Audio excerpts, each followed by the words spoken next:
leçon de cette semaine a pour titre l'Alliance éternelle. Et le verset à mémoriser se trouve dans Genèse chapitre 17, verset 7 qui dit « J'établirai mon alliance entre moi et toi et tes descendants après toi selon leur génération. Ce sera une alliance perpétuelle en vertu de laquelle je serai ton Dieu et celui de ta postérité après toi. » Bonjour Henri. Bonjour. Bonjour Jules. Bonjour Flore. Je suis ravie de vous recevoir. Bienvenue à tous les deux pour Merci. cette émission. Merci. Alors, pourquoi une alliance? Pourquoi Dieu a voulu établir une alliance entre lui et Israël et pourquoi il a voulu éternel? Voilà. Je peux dire, pour commencer, que depuis le début de l'humanité, Dieu essaie de conclure une alliance avec son peuple. Le désir de Dieu, c'est toujours de se rapprocher de l'homme, de l'être humain. Et lorsque nous parcourons les Écritures saintes, nous voyons que Dieu conclut une alliance avec Noé, ensuite avec Abraham, et plus ensuite on a la perspective géographique. Il va conclure une alliance avec le peuple d'Israël. Après avoir libéré le peuple d'Israël du joug égyptien, on voit que Dieu leur donne une terre et à ce moment, il veut conclure une alliance avec Israël. Le titre nous dit une alliance éternelle, mais on pourrait remplacer cela par une alliance de grâce. On voit vraiment l'amour, la bienveillance de Dieu quand il veut se rapprocher de son peuple pour établir une alliance, pour conclure une alliance. Voilà.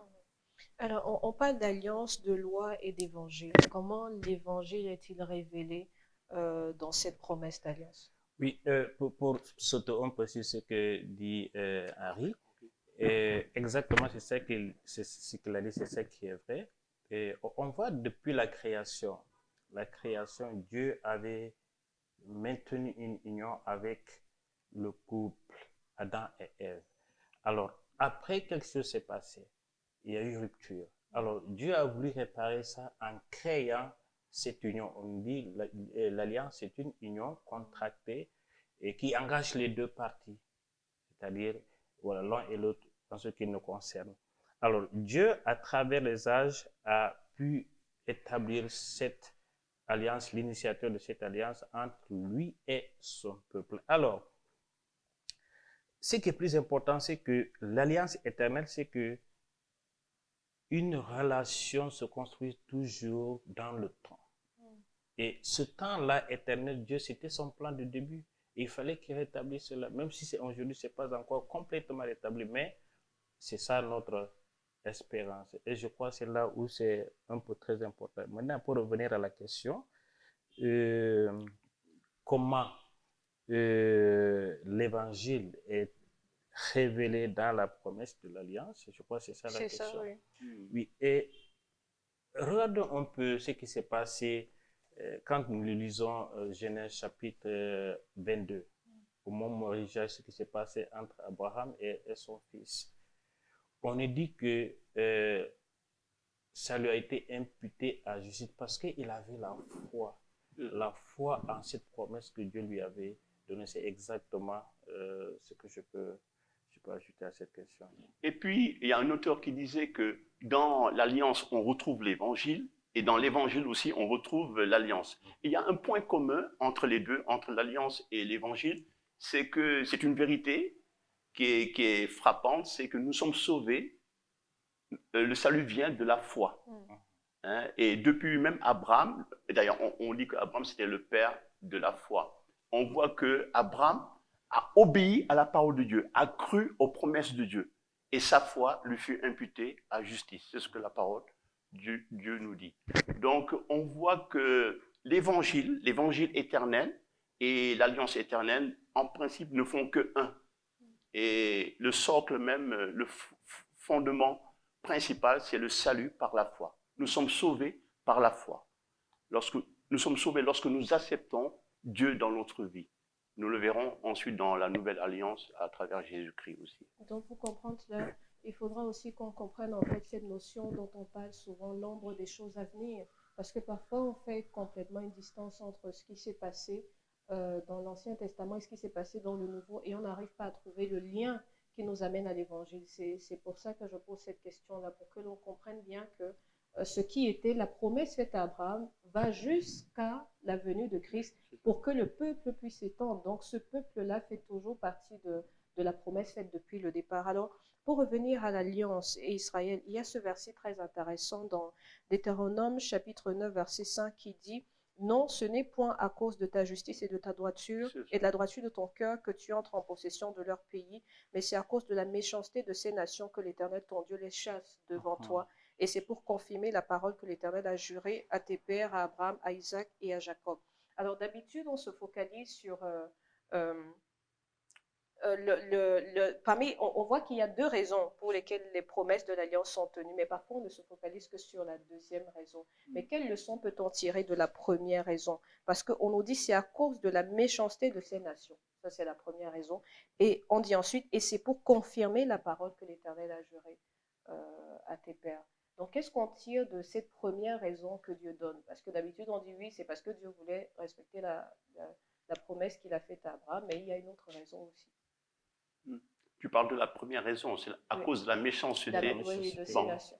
C'est vrai qu'on voit que lorsque Dieu a libéré son peuple de l'Égypte, il a amené en Canaan, mais en Canaan, il y avait des peuples qui existaient, des peuples qui peut-être qui n'ont pas répondu à l'appel de Dieu, des peuples méchants, qui n'ont pas accepté l'amour de Dieu. Par exemple, on parle du peuple d'Anak, et Dieu avait demandé d'exterminer ces peuples. C'est Dieu qui est juge de tout, donc c'est Dieu qui avait demandé donc d'exterminer ce peuple. Mais le peuple d'Israël, je pense que c'est une grâce que Dieu les choisit. Et quand on lit Genèse, plutôt Deutéronome, puisque c'est le livre qui est étudié ce trimestre, Deutéronome 14, verset 2, on dit « Car tu es un peuple saint pour l'Éternel ton Dieu. Et l'Éternel ton Dieu t'a choisi pour que tu fusses un peuple qui lui appartient entre tous les peuples qui sont sur la face de la terre. » Est-ce à dire que tous les peuples étaient des peuples rebelles qui n'écoutaient point la voix de Dieu, et c'est seulement le peuple d'Israël, on peut se poser la question, et que c'est seulement le peuple d'Israël qui était un peuple droit? Et la parole de Dieu nous dit que, bon, c'est pas parce qu'ils étaient plus intelligents, qu'ils étaient mieux, mais c'était une grâce que Dieu leur a donnée. Bon, par rapport à ta question, probablement le mal avait pris une telle tournure que peut-être trouver un peuple qui faisait la volonté de Dieu à l'époque, c'était difficile. Hein? Bon, c'est comme ça que je vois, mais bon, peut-être Jules. Et oui, quand je lis Genèse chapitre 15 au verset 16, après le récit tout et tout, à la 4e génération, ils reviendront ici, c'est-à-dire ton peuple, car l'iniquité des Amoréens n'est pas encore à son comble. On voit là la similitude entre ce que nous sommes en train de dire, que d'une part, c'est à cause de la méchanceté. Alors, je crois même dans ça, ce que nous pouvons apprendre, c'est que quand on voit l'histoire avec Pharaon, à un certain moment, il a endurci son cœur, il ne voulait plus rien comprendre. Mais dans tout cela, Dieu, à travers ces miracles, a toujours montré, il a voulu le ramener à la raison, puis attention. Et je crois aussi, à travers, même si c'est à cause de la méchanceté de ces peuples-là, mais Dieu tend toujours la main à ce peuple qui revienne. Et le peuple d'Israël, et je crois, en fait, c'est pour montrer la gloire de Dieu. Voilà un peu ça. Dieu dit même à travers ces actes-là, vous allez entrer dans ce pays-là. Mais il fallait qu'il y ait voilà, cette trame de l'histoire pour que vous compreniez à quel point Dieu vous aime. Non seulement il vous aime, mais c'est un Dieu de gloire, c'est un Dieu spectaculaire qui peut vous sauver de n'importe quel danger, et croyez en lui, il n'y a pas de problème.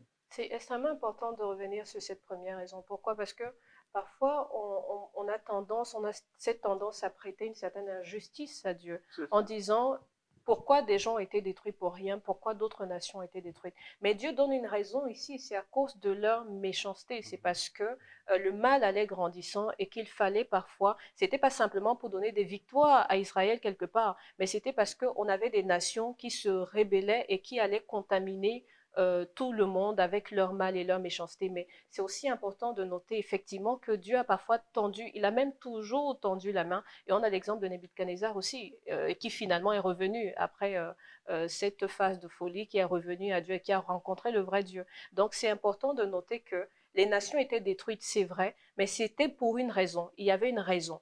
Et maintenant, Dieu se tourne vers un peuple pour utiliser ce peuple pour montrer l'exemple. Et donc, nous, aujourd'hui, si on se reconnaît dans cette alliance, comment est-ce que, à cause de la fidélité de Dieu, on peut également vivre de manière à rester fidèle à Dieu? Comment vivre pour montrer aux gens que l'on est différent, que l'on est un peuple différent et qu'il est possible d'agir différemment du monde? Oui, dans une alliance, il y a toujours des clauses. Et on voit même d'ailleurs, même si cette justice lui a été imputée et sa foi lui a été imputée à qui? À l'autre Abraham. Mais on a vu avec Moïse d'ailleurs, avec le peuple d'ailleurs, le mont Sinaï, ce qui s'est passé. Il fallait acter cette alliance par des faits concrets. Il est vrai que voilà, c'était pas ça, c'était l'amour de Dieu, mais il y avait des garde-fous. Dieu dit attention, maintenant c'est comme ça que je pense que ça doit se passer. Prenons les choses terre à terre, les alliances que nous faisons dans le monde. Oui, il suffit juste que le mari doit s'engager, l'homme aussi doit s'engager, on écrit quelque chose, ainsi de suite. Moi, je m'engage à faire ceci, ainsi de suite, ainsi de suite. Ou bien deux parties voilà, qui ne s'entendent pas, finalement, ils mettent des trucs pour des accords de paix, ainsi de suite. C'est toujours acté et chacun est tenu à respecter ses engagements. Et je crois exactement, nous aussi, cette loi que Dieu nous a donnée, Dieu nous a donné au peuple, qui nous a donné aujourd'hui, qui est toujours valable. Je crois que nous pouvons, à travers cette loi, montrer à Dieu que nous sommes toujours fidèles à cette alliance. Je pense en contrepartie, ce que Dieu s'attendait par rapport au peuple, c'était l'obéissance. C'était l'obéissance. Dieu, dans cette alliance, il y avait les promesses que Dieu donnait au peuple, mais il s'attendait, par contre, que le peuple obéisse. Et on a vu dans l'histoire d'Israël, quand Dieu a conclu une alliance, ils ont répondu par l'affirmative. Au début, ils ont répondu, mais ensuite, peut-être que leur foi n'était pas motivée par l'amour. Ils sont tombés dans le légalisme, dans le fanatisme. Et je pense qu'il y a aussi un danger pour nous. Il faut que notre relation avec Dieu soit motivée par l'amour. C'est l'amour qui grandit notre foi, qui développe une relation spéciale avec Dieu, avec Jésus-Christ. Et je pense que ça, c'est important. L'histoire du peuple d'Israël, c'est notre histoire. Elle nous enseigne, elle nous aide à comprendre notre relation avec Dieu. Et ça, je pense aussi que c'est important. L'obéissance. Dieu s'attend à ce que nous obéissons. Et chose importante, dans le livre de Deutéronome, il y a Moïse qui rappelle les 10 commandements. Vous savez que les 10 commandements ont été écrits, on les retrouve dans le livre d'Exode, mais dans le livre de Deutéronome, elles sont reprises.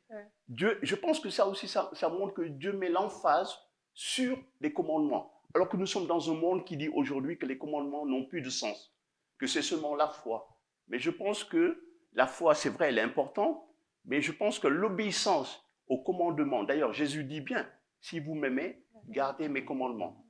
Et je pense que le fait d'obéir à Dieu, l'obéissance, c'est ce que Dieu attend de tout croyant, de tous ceux qui veulent être fidèles à lui. Voilà, je pense que ça aussi c'est pour l'obéissance sur les commandements. Oui, tout à fait.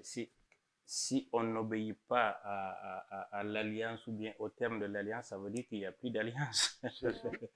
Oui, et voilà, tout sera saboté ou bien ça va éclater, ça va dans tous les sens. Et je crois que c'est pour cela cet aspect de l'obéissance. Mais on ne peut obéir à quoi que ce soit sans faire référence à quelque chose. Et je crois que cette loi-là est là pour nous diriger vers cette obéissance, vers cette relation, cette union que nous voulons tisser avec notre Dieu. Et pour quelqu'un qui n'est pas donc chrétien, la dernière question, qu'est-ce que vous lui direz pour qu'il ait envie d'entrer dans cette alliance? Merci. Alors, on voit que Dieu conclut une alliance avec le peuple d'Israël. Mais je pense qu'aujourd'hui, à travers Jésus-Christ, il y a une nouvelle alliance. bon, peut-être que le terme n'est pas utilisé dans la Bible, on parle de cette nouvelle alliance. Cette nouvelle alliance, elle inclut tous les peuples, toutes les nations. Ce n'est plus maintenant un lieu géographique, Israël, le peuple d'Israël, mais elle invite chaque homme, chaque femme, tous ceux qui ont accepté Jésus-Christ à rentrer dans cette nouvelle alliance, à faire une relation, à entretenir une relation avec Dieu et à vivre avec Dieu. Et c'est un peu l'invitation que j'adresse à tout le monde, c'est de faire une expérience avec Jésus-Christ. Et je pense que Pierre, dans 1 Pierre chapitre 2, verset 9, il dit, s'adressant aux chrétiens, il dit que vous êtes une race élue, un sacerdoce royal, une nation sainte, dont les attributs qui étaient donnés au peuple d'Israël aujourd'hui sont partagés avec le peuple de Dieu, qui a accepté Jésus-Christ comme sauveur et Seigneur personnel. Et je pense que c'est l'invitation que Dieu adresse à l'humanité à travers l'Évangile, c'est d'accepter Jésus comme sauveur et comme Seigneur. Je pense que c'est ce que je peux tirer de cet enseignement. Dieu nous tend la main, il l'a toujours tendu, il nous tend encore cette main gracieuse pour que nous puissions accepter cette alliance. Nous ne sommes pas obligés, nous ne sommes pas obligés. On peut toujours refuser, mais toujours en ayant à l'esprit qu'il y a des conséquences, nous devons porter ces responsabilités. C'est aussi simple, comme je l'ai dit, dans le monde, même de manière naturelle, voilà, comme le disait, le monde est toujours fait de conventions, de contrats sociaux, comme disait Rousseau. Et même à nous-mêmes, on a toujours ce besoin d'avoir ce pacte, d'avoir ces règles qu'on veut établir, même si en retour nous ne voulons pas, parce que naturellement, on ne voudrait pas voilà, être soumis à certaines restrictions, et ainsi de suite. Mais sans cela, le monde ne marche pas. Et dans le monde naturel, dans nos relations avec le monde, on a toujours, ça existe toujours, à plus forte raison avec Dieu. Qu'est-ce qu'on veut? Et Dieu nous tend cette main-là pour nous dire, c'est pas compliqué. Le joug du monde, c'est trop lourd, mais son joug, c'est léger et il nous tend toujours la main. C'est facile, c'est simple. Merci. Dieu dit, crois en moi et tu verras ma gloire. Et je pense que c'est assez simple. Parfois, ça paraît compliqué, mais c'est simple. Si vous ressentez le besoin d'être en relation avec quelqu'un, si vous avez été déçu, si vous êtes fatigué, si vous trouvez que le monde est compliqué, Dieu vous tend la main comme il nous l'a tendu, comme il a tendu à nos pères et comme il tendra encore jusqu'à ce que le monde aille à sa fin. Mais c'est peut-être l'occasion d'accepter cette main tendue et de se dire, ok, je vais entrer dans cette alliance. Ce n'est pas une alliance de condamnation, ce n'est pas une alliance de jugement, ce n'est pas une alliance de restriction, de contrainte, mais c'est une alliance d'amour, avec ses principes, avec ses règles, certes, mais c'est une alliance d'amour. Donc, merci Henri, merci Jules d'avoir échangé avec nous sur ce sujet. Merci à vous de nous avoir suivis et on se quitte sur ce clin d'œil, celui d'Amétépé, son regard, sa pensée sur la leçon de cette semaine. Au revoir et à la semaine prochaine, par la grâce de Dieu. Bien même avant la fondation du monde, Dieu avait déjà un plan pour l'humanité, une alliance au cas où le peuple ou bien l'humanité tombait dans le péché. Ce qui fait que durant le parcours, on constate que l'alliance entre en jeu à chaque fois. On prend par exemple le cas d'Abraham. L'alliance est entrée en jeu avec Abraham. On prend le cas du peuple d'Israël. Il y avait l'alliance aussi. Et aussi avec eux, l'alliance a été matérialisée vraiment sur le mont Sinaï avec les 10 commandements de Dieu, ce qui représente de manière globale l'amour de Dieu vraiment pour l'humanité. Et aussi dans le livre de Deutéronome, on voit la présence de l'alliance. Aujourd'hui, nous, on pourrait même se poser la question, est-ce que nous aussi, nous sommes concernés par l'alliance là? Oui, évidemment, nous sommes concernés par l'alliance. Tout le monde est concerné par l'alliance. Je suis concerné, vous êtes concernés par l'alliance. Donc, nous sommes appelés ensemble à pouvoir respecter l'amour, c'est-à-dire les 10 commandements qui représentent l'alliance, qui représentent l'amour que Dieu a pour nous, pour l'humanité. Merci.